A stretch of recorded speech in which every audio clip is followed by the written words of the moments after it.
ചാനലിൽ മെയിനായിട്ട് ഞാൻ ഡിസ്കസ് ചെയ്യാൻ പോകുന്നത് നിങ്ങളുമായിട്ട് എക്കോ എന്ന് പറയുന്ന ടെസ്റ്റ് എന്താണ് കാർഡിയോളജിയിൽ.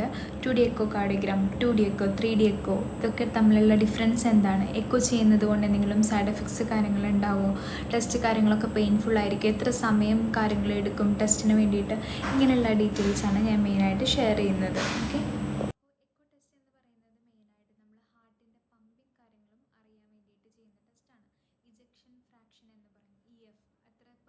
നമ്മുടെ ഹാർട്ട് ഫങ്ഷൻ ആവുന്നുണ്ട് എന്നറിയാനുള്ള ടെസ്റ്റാണ്. അപ്പോൾ യൂഷ്വലി 50 to 55 എബോവ് ഹാർട്ടിൻ്റെ പമ്പിങ് ഉണ്ടെങ്കിലാണ് അത് നോർമൽ എന്ന് പറയുക. അതിൽ കുറവാണെങ്കിൽ അത് എന്തെങ്കിലും ചെറുതായിട്ടുള്ള പമ്പിങ് ഇഷ്യൂസും കാര്യങ്ങളൊക്കെ ഉണ്ടാവും.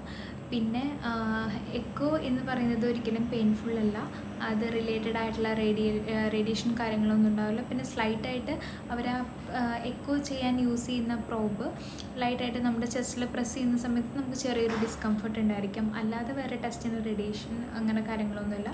പ്രഗ്നൻസി ടൈമിലും എല്ലാം വളരെയധികം ടെസ്റ്റ് ഭയങ്കരധികം നമുക്ക് ചെയ്യാൻ പറ്റുന്നതാണ്. അതുകൊണ്ടൊരു സൈഡ് എഫക്ട്സോ കാര്യങ്ങളോ ഒന്നുമില്ല. അപ്പോൾ ഹാർട്ടിൻ്റെ പമ്പിങ് മാത്രമല്ല, നമ്മൾ അൾട്രാസൗണ്ട് ചെയ്യുമല്ലോ. അൾട്രാസൗണ്ട് എന്ന് പറയുന്നത് നമ്മൾ ബാക്കിയുള്ള ഓർഗൻസ് കാര്യങ്ങൾക്കൊക്കെ വേണ്ടിയിട്ടാണ് നോക്കുക. ലിവർ, സ്പ്ലീന്, സ്റ്റൊമക്ക്, അതുപോലെ കിഡ്നി, അതിൻ്റെയൊക്കെ ഫങ്ഷൻ അറിയാൻ വേണ്ടിയിട്ടാണ് അൾട്രാസൗണ്ട് യൂസ് ചെയ്യുക. പക്ഷേ എക്കോ എന്ന് പറയുന്നത് കാർഡിയക്ക് മാത്രമാണ്. കാർഡിയക്ക് റിലേറ്റഡ് ആയിട്ടുള്ള ബ്ലഡ് വെസൽസും ഹാർട്ടിൻ്റെ റിലേറ്റഡ് ആയിട്ടുള്ള ബ്ലഡ് വെസൽസും ഹാർട്ടിൻ്റെ ഫങ്ഷൻ അറിയാൻ വേണ്ടിയിട്ടാണ് നമ്മളത് മെയിനായിട്ട് ചെയ്യുക. സോ മെയിനായിട്ട് ഹാർട്ടിന് അത് ഇൻഡിക്കേഷൻ എന്ന് പറയുമ്പോൾ നമ്മൾ ചെസ്റ്റ് പെയിൻ അങ്ങനെയുള്ള കേസസിലൊക്കെ ഡോക്ടേഴ്സ് നമ്മുടെ അടുത്ത് ചെയ്യാൻ പറയും. അതേപോലെ തന്നെ എന്തെങ്കിലും റുമാറ്റിക് ഹിസ്റ്ററി ഒക്കെ ഉണ്ടെങ്കിൽ പറയും.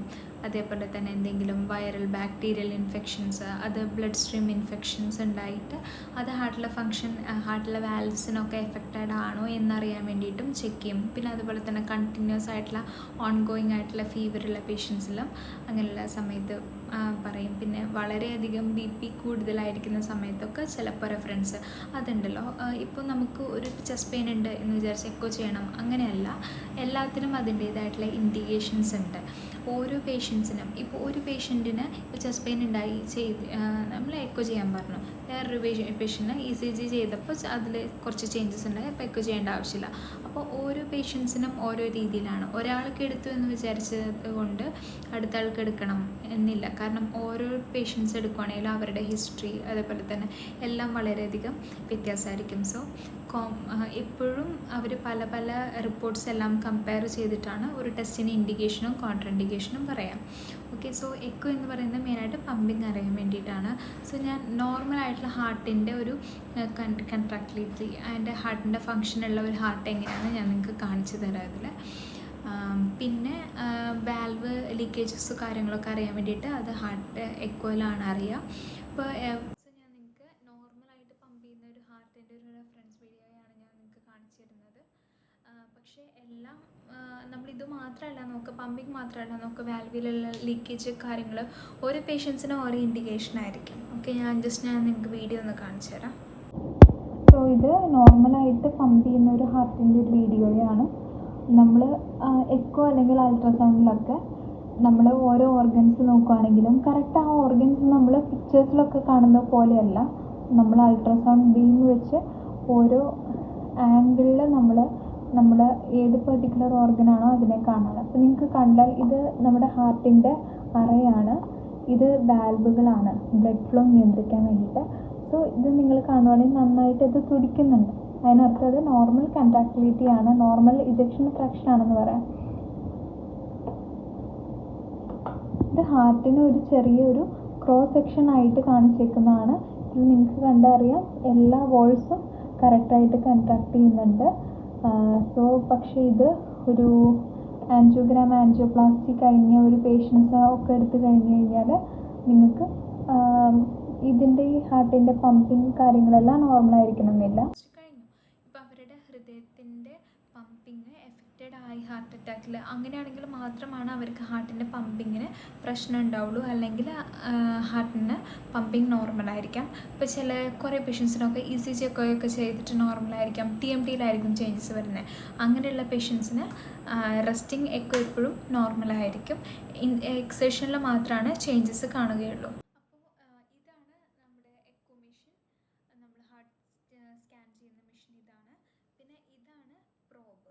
പ്രോബ് എന്നാണ് നമ്മൾ പറയുക. ഈ ഒരു സാധനം വെച്ചിട്ടാണ് നമ്മൾ സ്കാൻ ചെയ്യുക. ചെസ്റ്റിലാണ് മോസ്റ്റ്ലി സ്കാൻ ചെയ്യുക.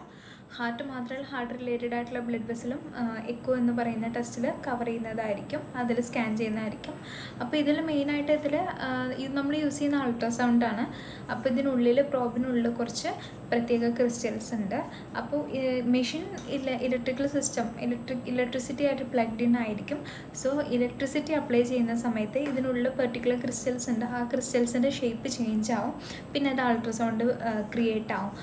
അതാണ് മെയിനായിട്ട് ഇതിന് പിന്നിലുള്ള ഒരു ഫിസിക്സ്. സോ ഇതിന് അൾട്രാസൗണ്ടിന് ട്രാൻസ്മിഷന് വേണ്ടിയിട്ടൊരു മീഡിയം ആവശ്യമാണ്. അതിന് വേണ്ടിയിട്ടാണ് ജെല്ല്. അപ്പോൾ നിങ്ങൾ മിക്കവാറും വരുന്ന സമയത്ത് ടെസ്റ്റ് ചെയ്യുന്ന സമയത്ത് ഭയങ്കരമായിട്ട് നനഞ്ഞാകെ ചെസ്റ്റൊക്കെ ആകെ ഇതായിട്ടിരിക്കണം. അതിന് കാരണം ഈ ജെല്ലാണ്. ഇല്ലാതെ നമുക്ക് സ്കാൻ ചെയ്യാൻ പറ്റില്ല. സോ മെയിനായിട്ട് എക്കോ ടെസ്റ്റ് വരുന്ന സമയത്ത് മോസ്റ്റ്ലി ഫ്രണ്ട് ഓപ്പൺ ആയിട്ടുള്ള ഡ്രസ്സും കാര്യങ്ങളൊക്കെ ഇടാൻ വേണ്ടിയിട്ട് മോസ്റ്റ്ലി ശ്രദ്ധിക്കുക. അങ്ങനെയാണ് നിങ്ങൾക്ക് കുറച്ചും കൂടെ അത് ഈസി ആയിരിക്കും. അത് ചില ഹോസ്പിറ്റലുകൾ 2D എക്കോ ഉണ്ടാവും. മോസ്റ്റ്ലി 2D എക്കോ ആണ് അവൈലബിൾ, അതായത് 2 ഡയമെൻഷണൽ എക്കോ.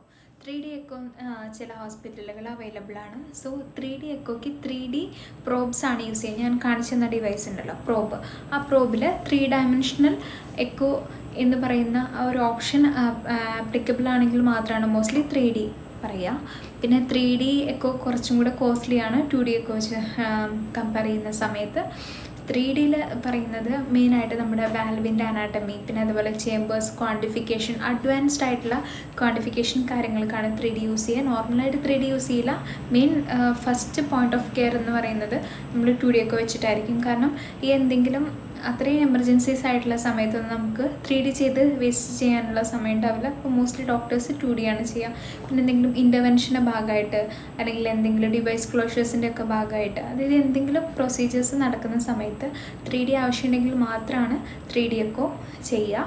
പിന്നെ നമുക്ക് സ്റ്റഡി പർപ്പസിനും നമ്മൾ 3D യൂസ് ചെയ്യുന്നതാണ്. എക്കോ കാർഡിയോഗ്രാം, എക്കോ കാർഡിയോഗ്രഫി, ഇത് പറയുന്നതെല്ലാം എക്കോ ടെസ്റ്റ് തന്നെയാണ്, വേറെ വ്യത്യാസമൊന്നുമില്ല.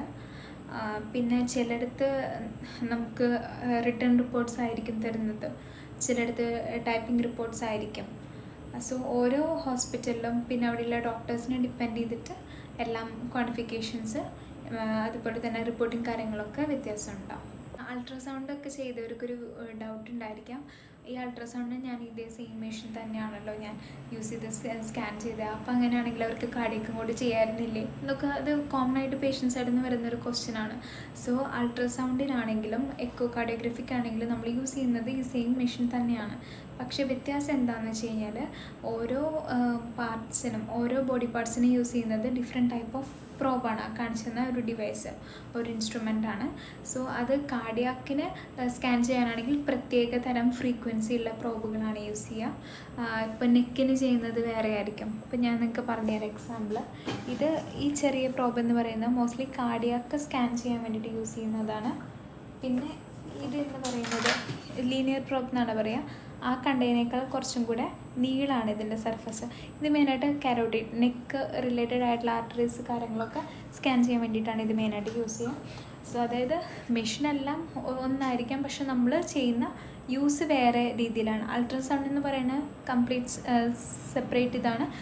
അതിലെ തന്നെ ഏറ്റവും ഡിഫറെൻ്റ് ആയിട്ടുള്ള ഒരു സ്പെഷ്യാലിറ്റിയാണ് കാർഡിയക്ക്. അതുകൊണ്ടാണ് എല്ലായിടത്തും കാർഡിയക്ക് സെപ്പറേറ്റ് ആയിട്ട് കൊടുത്തേക്കുന്നത്. പേഷ്യൻ്റ് സൈഡിൽ നിന്ന് നമ്മൾ ചിന്തിക്കുമ്പോൾ വേറൊരു കാര്യം, കുറേ ഹോസ്പിറ്റലുകളിലൊക്കെ, അതായത് പ്രത്യേകിച്ച് നമ്മുടെ കേരളത്തിലെ കുറേ ഹോസ്പിറ്റലുകളിൽ ഇപ്പോഴും ഡോക്ടേഴ്സ് തന്നെയാണ് എക്കോ ചെയ്യുക. ഡോക്ടേഴ്സിന് എന്തായാലും എക്കോ ചെയ്യാൻ അറിയാമായിരിക്കും. പിന്നെ ഇല്ലെങ്കിൽ ടെക്നീഷ്യൻസ്, ഞങ്ങളെ പോലെയുള്ള ടെക്നീഷ്യൻസ്, ടെക്നോളജിസ്റ്റൊക്കെയാണ് എക്കോ സ്കാൻ ചെയ്യുക. സോ വ്യത്യാസം എന്താണെന്ന് വെച്ച് കഴിഞ്ഞാൽ നമ്മൾ എല്ലാം ചെയ്ത് നമ്മളെല്ലാം റെക്കോർഡിങ് ചെയ്യും, നമ്മൾ റിപ്പോർട്ടിങ് ചെയ്യാൻ വേണ്ടിയിട്ടുള്ള കോഴ്സും കാര്യങ്ങളൊക്കെയാണ് പഠിച്ചേക്കുന്നത്. ഇപ്പോൾ എല്ലായിടത്തും ഡോക്ടേഴ്സിന് ഡയറക്റ്റായിട്ട് വന്ന് എക്കോ ഓരോരോ പേഷ്യൻസിനും ചെയ്യാമെന്ന് വെച്ച് കഴിഞ്ഞാൽ ഭയങ്കര ബുദ്ധിമുട്ടായിരിക്കും. ഡോക്ടേഴ്സ് എന്ന് പറയുമ്പോൾ ഭയങ്കര ബിസി ഷെഡ്യൂൾസാണ്, അവർക്ക് പ്രൊസീജിയേഴ്സ് ചെയ്യാനുണ്ടായിരിക്കാം. പിന്നെ അതേപോലെ അവരെപ്പോഴും ഭയങ്കര ബിസി ആയിട്ടുള്ള ഡിപ്പാർട്ട്മെൻറ്റാണ് എപ്പോഴും കാർഡിയോളജി. അപ്പോൾ ഒരു പേഷ്യൻറ്റിന് സൈഡിൽ വന്ന് ഡോക്ടേഴ്സിനെ എക്കോ നോക്കുകയെന്ന് വെച്ച് കഴിഞ്ഞാൽ ഭയങ്കര ബുദ്ധിമുട്ടാണ്. അതുകൊണ്ടാണ് ഞങ്ങളെപ്പോലെയുള്ള ടെക്നോളജിസ്റ്റിനെ ഒക്കെ അവരുടെ സൈഡിൽ നിന്ന് നമ്മളെല്ലാം ഡോക്ടേഴ്സിൻ്റെ അണ്ടറിൽ തന്നെയാണ് ട്രെയിൻ ചെയ്ത് വന്നേക്കുന്നത്. സോ കുറേ പേഷ്യൻസിൻ്റെ കൺസേൺ ആയിരിക്കും ഇവർ ചെയ്ത് കഴിഞ്ഞ് കറക്റ്റായിട്ട് റിപ്പോർട്ട് അറിയുമോ, ഡോക്ടറാണല്ലോ ലാസ്റ്റ് ടൈം ചെയ്തത്, അങ്ങനെയുള്ളതൊക്കെ ഉണ്ട്. സോ ടെക്നോളജിസ്റ്റ് എന്ന് പറയുന്നവർ ഞങ്ങളെപ്പോലുള്ളവർ അതിൻ്റേതായിട്ടുള്ള ക്വാളിഫിക്കേഷൻസിലാണ് വന്നിരിക്കുന്നത്. ഇപ്പോൾ ഈവൻ ട്രെഡ്മിൽ ടെസ്റ്റ് ആണെങ്കിലും ECG ആണെങ്കിലും പിന്നെ അതേപോലെ തന്നെ ഹോൾട്ടർ ടെസ്റ്റിംഗ് ബാക്കിയുള്ള കാർഡിയോളജി ടെസ്റ്റുകളൊക്കെ ചെയ്യാൻ വേണ്ടിയിട്ട് ഡോക്ടേഴ്സിന് എല്ലാം കൂടി ആകുമ്പോൾ അവരുടെ ഒരു ബിസി ഷെഡ്യൂൾസിൽ അവർക്ക് തന്നെ വന്ന് ചെയ്യാൻ ബുദ്ധിമുട്ടുള്ളത് കൊണ്ടാണ് ഞങ്ങളെപ്പോലെയുള്ള പാരാമെഡിക്സ് ഉള്ളത്. അത് ആണ് വേറൊരു കാര്യം.